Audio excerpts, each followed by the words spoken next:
Bismillahirrahmanirrahim. Assalamualaikum warahmatullahi wabarakatuh.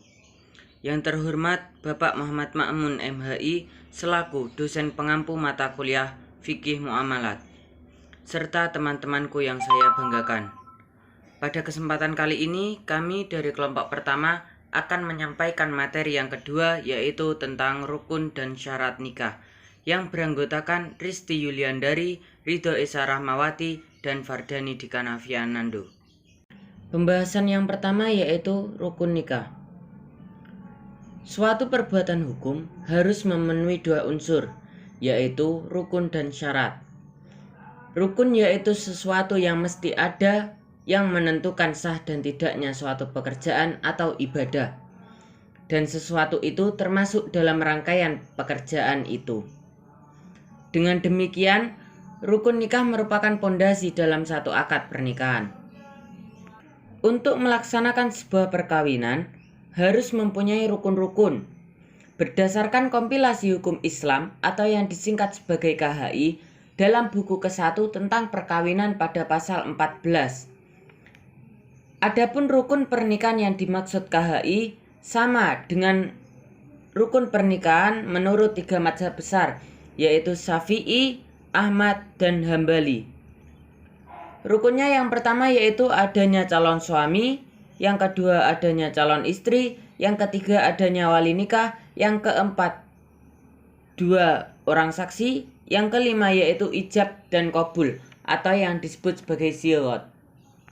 Ada perbedaan pendapat rukun pernikahan menurut Imam Malik, yaitu yang pertama adanya mempelai pria, adanya mempelai wanita, adanya wali nikah, adanya mas kawin, serta ijab dan qabul. Jadi dapat disimpulkan perbedaan pendapat tersebut hanya pada mas kawin dan 2 orang saksi. Dengan demikian, rukun-rukun pernikahan tersebut merupakan suatu kewajiban yang harus terpenuhi ketika suatu akad nikah berlangsung. Pembahasan yang kedua yaitu tentang syarat nikah. Syarat yaitu hal-hal yang melekat pada masing-masing unsur yang menjadi bagian dari suatu perbuatan hukum atau peristiwa hukum. Sehingga syarat pernikahan adalah faktor-faktor yang harus terpenuhi oleh para subjek hukum yang merupakan unsur atau bagian dari akad pernikahan. Menurut Mahmud Yunus, sebagaimana dikutip oleh Abdul Qadir, perbedaan antara syarat dan rukun perkawinan adalah rukun perkawinan sebagian dari hakikat perkawinan, sedangkan syarat perkawinan merupakan sesuatu yang harus ada dalam perkawinan tetapi tidak termasuk salah satu bagian dari hakikat perkawinan. 1. Syarat calon mempelai laki-laki, bahwa ia betul laki-laki terang atau jelas, beragama Islam, akhir balik dan mu'alaf. Calon mempelai laki-laki diketahui dan tertentu, jelas halal dinikahkan dengan calon istri. Calon laki-laki tahu dan mengenal calon istri serta tahu betul bahwa calon istrinya itu halal untuk dinikahi. Calon suami rela untuk melakukan pernikahan, tidak dalam kondisi sedang ihram baik haji maupun umroh, tidak mempunyai istri yang haram dimadu dengan calon istri. Calon suami tidak sedang dalam keadaan beristri 4. 2. Syarat calon mempelai perempuan, bahwa ia betul wanita jelas atau terang, dengan artian bukan khunsa, beragama Islam, akhil balik, halal bagi calon mempelai laki-laki untuk dinikahi.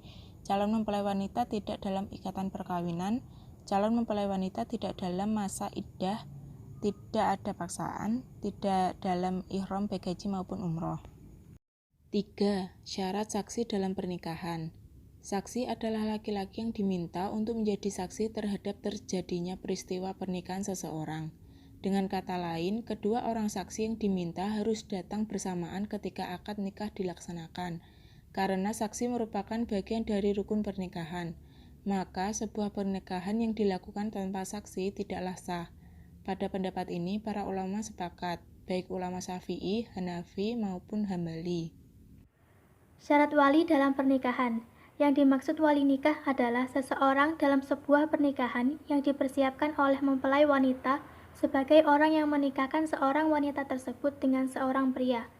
Kompilasi hukum Islam membagi wali nikah menjadi 2, yaitu yang pertama, wali nasab.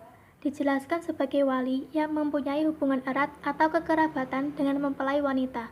Yang kedua, wali hakim, yang bertindak untuk menggantikan wali nasab apabila wali nasab berhalangan, sedang tidak ada di tempat atau sudah meninggal, maka wali hakim dapat menggantikan kedudukannya. Syarat mahar. Mahar dijelaskan sebagai pembayaran yang diberikan langsung oleh calon mempelai pria kepada mempelai wanita sebagai bentuk pemberian yang menjadi hak pribadi mempelai wanita saat melakukan pernikahan. Walaupun mahar ini diharuskan untuk dibayar oleh calon mempelai pria, tetapi mahar ini bukanlah sebuah rukun yang ada pada hukum pernikahan. Mengingat mahar adalah sebuah simbol pemberian pertama seorang suami kepada istri yang diberikan pada saat akad. Syarat akad atau ijab dan qabul. Ijab mempunyai arti sebuah pernyataan dari calon mempelai wanita yang pernyataan tersebut diucapkan oleh wali nikah pihak wanita. Sedangkan qabul adalah pernyataan penerimaan dari calon mempelai pria terhadap pernyataan ijab dari mempelai wanita. Pelaksanaan ijab dan qabul ini harus dilakukan beruntun tanpa ada selang waktu. Lafaz nikah ini juga harus jelas diucapkan yang peruntukannya adalah nikah atau kawin. Sekian presentasi dari kelompok 1. Bila ada kurangnya mohon maaf dan terima kasih atas perhatiannya. Wallahul muwafiq illa aqwamit thoriq. Assalamualaikum warahmatullahi wabarakatuh.